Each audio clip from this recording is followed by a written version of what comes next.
Isaiah 40, verses 25 through 31. To whom will you compare me? Or who is my equal, says the Holy One?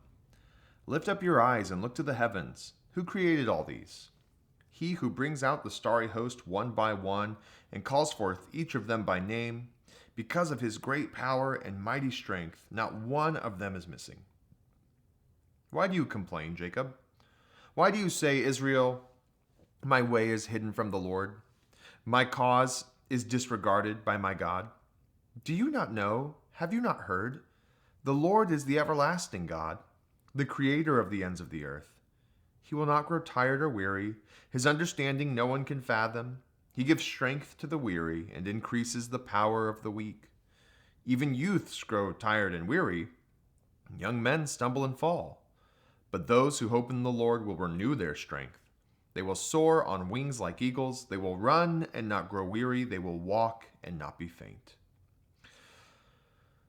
Isaiah 40 comes at the end of chapters 36. Ooh, let's use black to start us off here. 36 through 39, which detail the invasion of the Assyrians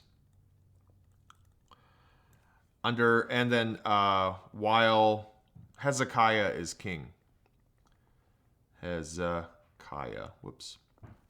And so it flows as narrative, that whole portion does. And you begin with the invasion of the Assyrians, where God slays 180 or 185,000 of the Assyrian army outside the city gates after the Assyrians have mocked, the people of Israel and their God.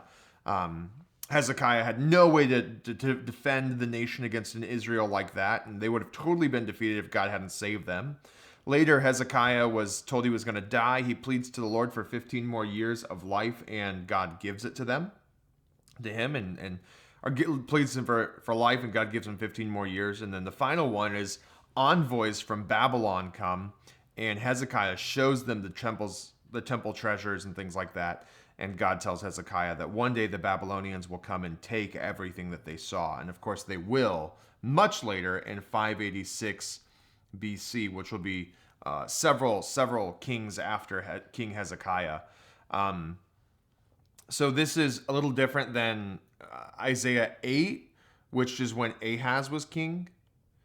And there the Assyrians are technically allies of the Israelites, or of the southern tribes, because remember the northern tribes were trying to attack and get rid of Ahaz. So Ahaz allied himself with the Assyrians rather than God, and the Assyrians came to Israel like bullies, and they just took everything from the southern kingdoms. Well, Ahaz has died, Hezekiah became king, and then the Assyrians, they weren't buddies with Hezekiah. So instead of, taking everything without war, this time they come to completely kill Hezekiah, and God defends them. The rest of the chapters, 40 through 66, are filled with much more messianic hope. Although the early 39 chapters clearly contain messianic hope, the last 26 chapters of this book have much more of this messianic hope, really of this salvation language, where God is like, I'm going to save you, I'm going to deliver you, I'm going to protect you. And Isaiah 40 begins that new section. And it actually opens up verse 1 with the words comfort. Comfort, comfort my people.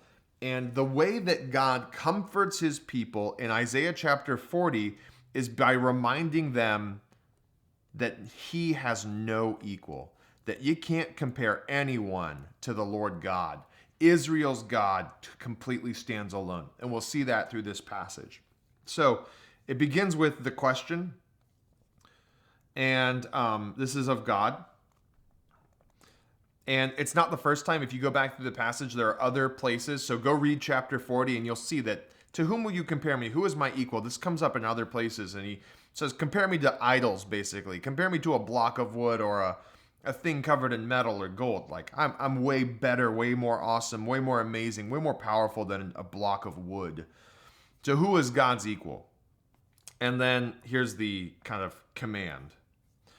And the testimony, here's the command up here, but the testimony here is saying that God is the unique creator. unique creator.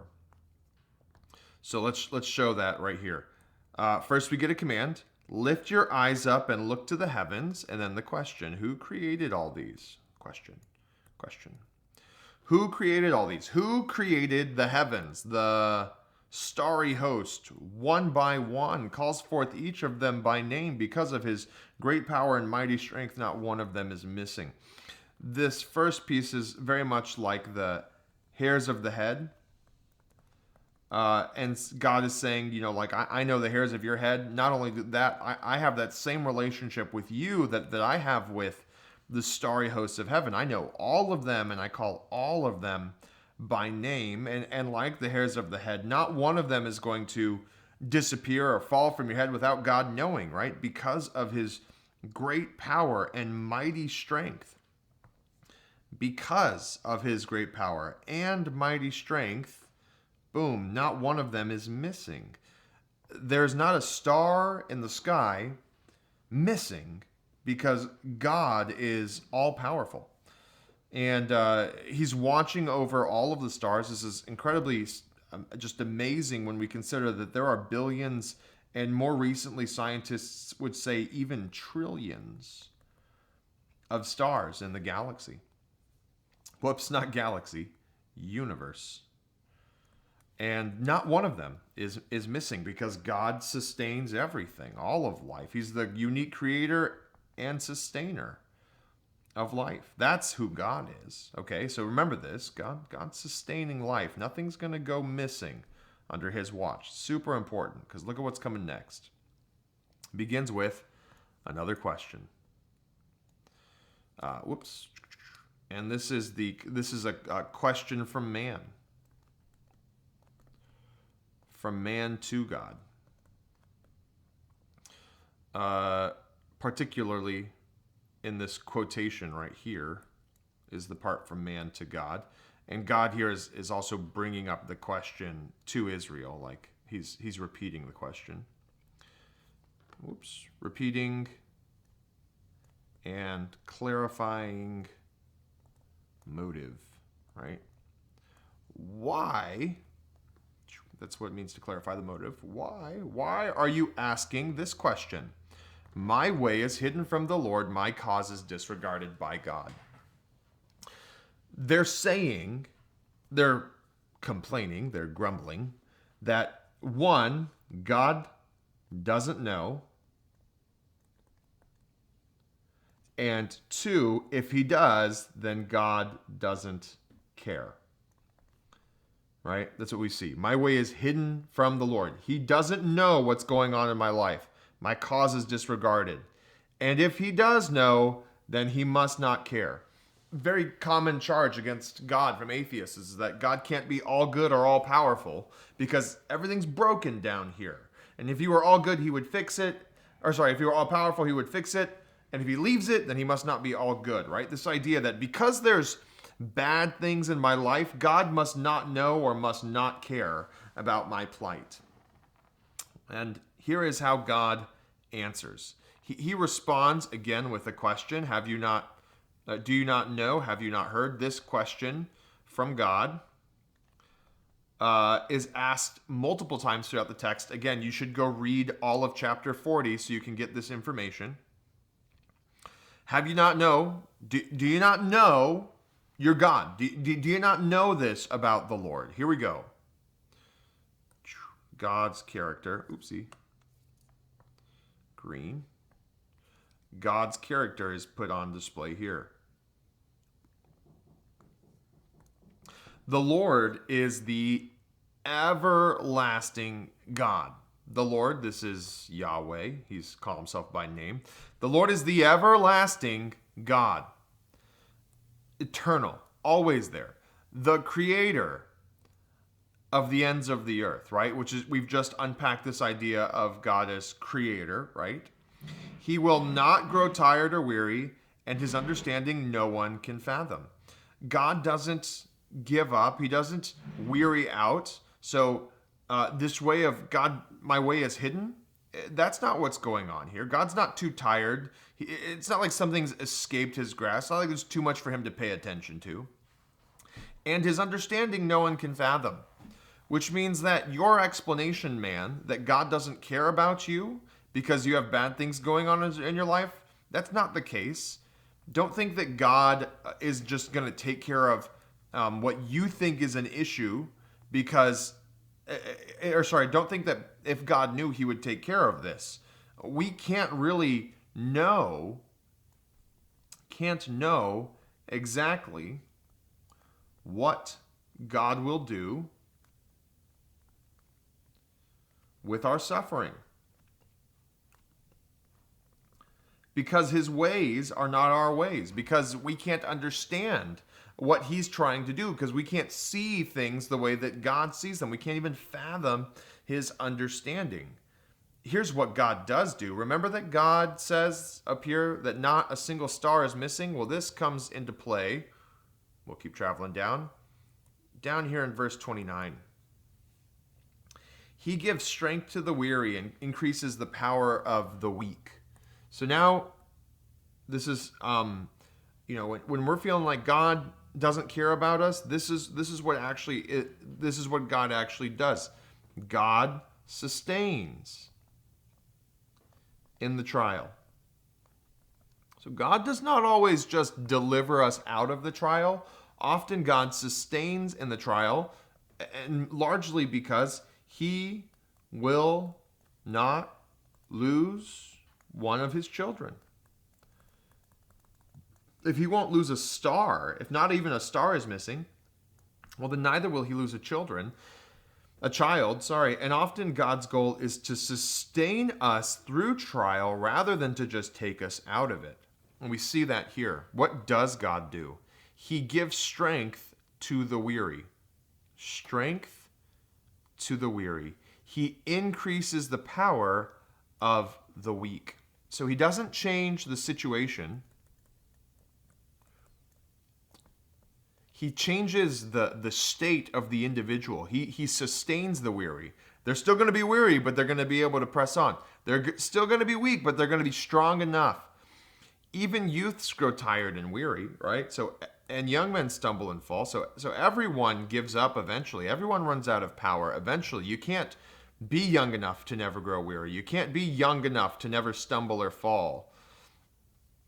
But in contrast to this group right here, those who hope in the Lord will renew their strength. Will renew their strength. If I want this strength, if I want this power, if I am someone who is weary and weak and I want God's strength, then my job is to hope in the Lord. And it is the act of hope, of putting my faith and trust in God, putting faith and trust in God, that God uses to then give me strength and increase my power. That's how the renewal of strength comes about. And then you get this last description of what they're going to do. They will soar on wings like eagles.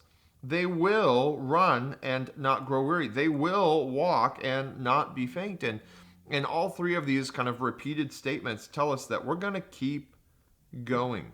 Now, a lot of people take just that verse and use it to say that this is something about the millennial kingdom or something about heaven. But I don't think we need to do all that. We just need to know that even if we are tired and weary, even if we're lacking in strength and lacking in power, that if we hope in the Lord, our strength will be renewed. And we won't have to grow weary. We won't grow faint. We'll be able to keep going. And I don't think this is talking about the physical. I think this is talking about what's inside. And the reason I say that is because in the New Testament, when Paul talks about him and the men that he's with, he says, outwardly we waste away. But inwardly, renewed day by day. Inwardly renewed. I think this is a spiritual description.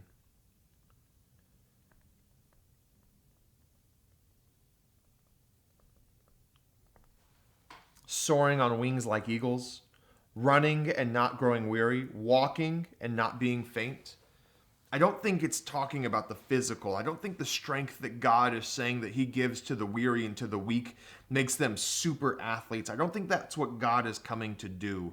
No, when we put our faith and our trust in God, he renews us in our spirit through life with Christ. And because he is doing that, we can, spiritually speaking, run and not grow weary. We can, spiritually speaking, walk and not be faint. Spiritually, we can be inwardly renewed day by day, having treasure in jars of clay that are outwardly wasting away.